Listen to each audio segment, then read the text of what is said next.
Tubig sa isang ilog, naging dugo. Ito po ang misteryosong nangyari doon sa Argentina. Ngayon na pinag-uusapan sa buong mundo. Ano nga ba ang nangyari sa ilog na ito? Bakit naging kulay pula ang tubig o nagmistulang dugo?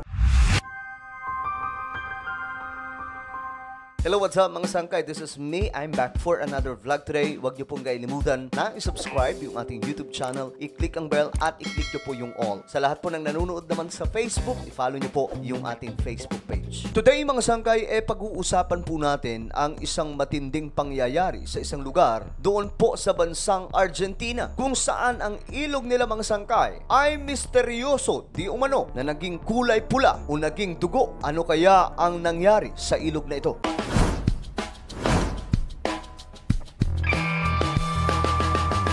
Marami po ngayon mga sangkay ang nagulat sa buong mundo dahil nga po sa balita umanong ang isang ilog doon po sa Argentina ay nagmistulang dugo. Makikita po kasi sa mga larawan o video mga sangkay na ang ilog na ito ay talagang namang hindi lamang po naging kulay pula kundi animoy parang dugo na tubig. Ang ilog mga sangkay sa Greater Buenos Aires, Argentina ay naging kulay pula. Marami sa mga tao doon mga sangkay na nakatira ay nag-aalala. May mga mga sangkay na natatakot kung ano nga ba talaga ang nangyari. Ito ba ay pagpaparamdam ng galit ng ating Panginoon sa lugar na ito? Pero natural mga sangkay, mayroon pong paliwanag dyan ang mga scientists na atin din pong tatalakayin ngayon. Ayon po mga sangkay, sa mga nakatira doon, natakot daw po sila nung nakita nila ang ilog na ito. Dahil ngayon lamang daw po ito nakita nila na naging kulay pula o mistulang naging dugo. Ang iba naman mga sangkay ay nagdududa na baka daw mga sangkay ito ay mula sa industrial chemical dumping. Kung kaya't mga sangkay naging polluted ang area at humantong sa pagkakaroon ng kulay ng tubig. Ang ilog pa naman na ito mga sangkay ay isa sa mga source ng mga lugar na nakapaligid doon sa Argentina. Isa sa mahalagang ilog na napagkukunan po ng tubig. Na ngayon mga sangkay, marami po ang nag-aalala. Ano kaya ang misteryo o anong kababalaghan ang nangyari sa ilog na ito? Ito nga ba ay isa lang chemical na kumalat sa ilog na ito? O isa itong kababalaghan mga sangkay na nangyayari ngayon sa ating mundo? Ayon po sa report mga sangkay, ang authorities ay pumunta na po mismo sa ilog na ito para mag-collect o kumuha po ng mga water samples mula sa ilog na ito para po makita kung ano nga ba talaga ang pinagmumulan.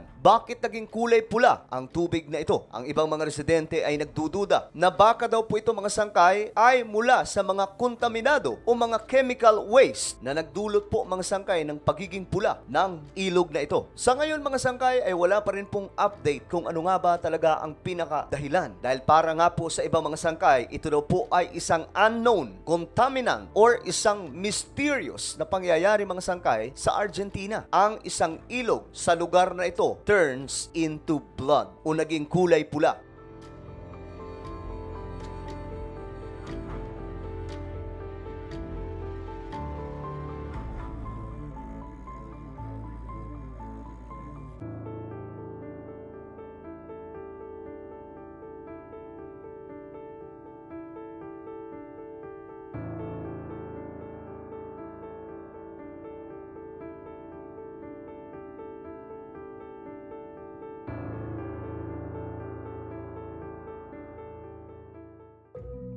A river in Greater Buenos Aires mysteriously turned red, sparking fears among locals of a toxic spill, according to local reports. Local media say that authorities have collected water samples to investigate the discoloration of the river, which flows into the Rio de la Plata and is near an ecological reserve, according to Reuters. Initial findings from government agencies suggest that the substance may not be toxic, according to Reuters. Pero alam niyo ba mga sangkay na sa kasaysayan ng ating mundo na itala sa banal na aklat ang pangyayari noon sa isang malaking imperyo, ang isa sa mga advanced noon mga sangkay na bansa sa buong mundo, ang Ehipto. Nung panahon po ni Prophet Moses, siya po ay isinugo po ng ating Panginoon para kunin ang mga Israelita doon sa Ehipto. Hindi naging madali ang lahat mga sangkay. Kailangan pa pong ipakita ni Moses ang kapangyarihan ng Diyos bago ang oo ng paraon na mapalaya po ang lahat ng mga Israelita. Isa sa mga naging himala o kababalaghan noon na ipinakita po ni Moses na ipinag-utos po mismo ng ating Panginoon ay ang kababalaghan nung ang Nile River ay nagmistulang dugo. po mga sangkay at mismong mga nakatira sa ilog na ito ay nawalan po ng buhay. Ayon po sa Exodus chapter 7, sinunod nila Moses at Aaron ang iniutos ng Panginoon. Habang nakatingin ang Pharaon at ang kanyang mga opisyal, itinaas ni Aaron ang kanyang baston at hinampas ang ilog ng Nilo at naging dugo ang tubig. Namatay ang mga isda at bumaho ang ilog, kaya hindi nakainom ang mga Ehipsyo. Naging dugo ang lahat ng tubig sa Ehipto. Isa ito mga sangkay sa malaking pangyayari sa kasaysayan ng ating mundo na naisulat po mismo sa Biblia. Sa panahong yan kasi, nung gusto na pong paalisin ng ating Panginoong Diyos ang kanyang bayan mula po sa pagkakasadlak o pagiging alipin, ayaw po pumayag ng Pharaon. Kung kaya't mga sangkay, nagpakita ang ating Panginoon sa pamamagitan po ng propeta na si Moses ng mga kababalaghan. At isa sa mga kababalaghan na ito mga sangkay ay nung gawin ng Diyos ang tubig sa Nile River na dugo. Lahat po ng mga nabubuhay sa ilog na ito mga sangkay ay nawalan po ng buhay. At naging mabaho po ang buong paligid ayon po sa Biblia. Ngunit hindi lamang po yan mga sangkay. Maraming beses po nabanggit sa banal na aklat ang patungkol po sa tubig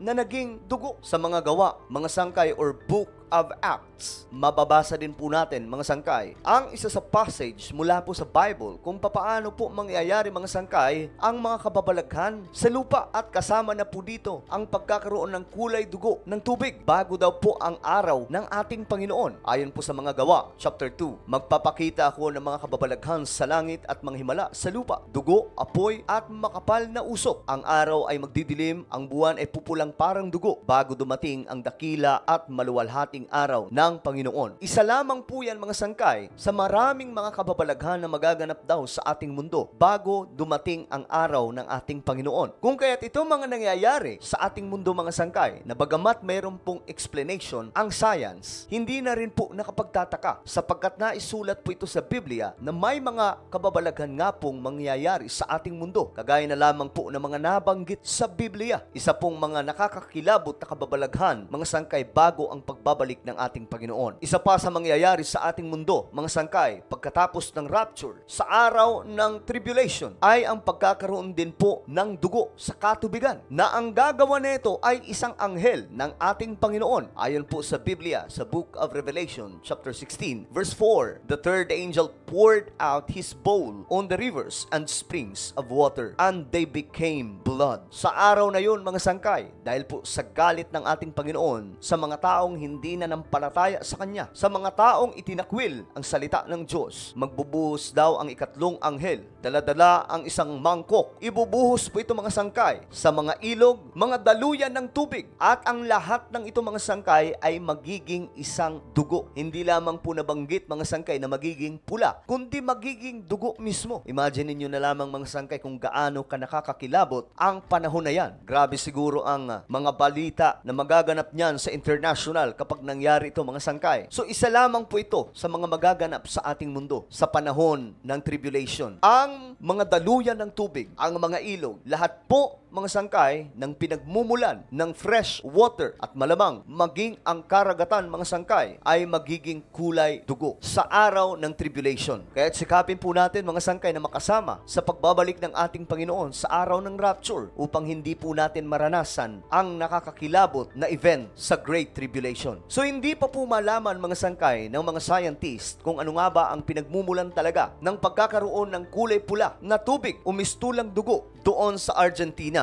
Pero isang malinaw na dapat po natin maintindihan mga sangkay, nangyayari na, nagaganap na kung ano po ang nakasulat sa salita ng Diyos. Ano po ang inyong opinion sa ating napag-usapan ngayon? Just comment down below. Huwag niyo pong kalilimutan na isubscribe yung ating YouTube channel.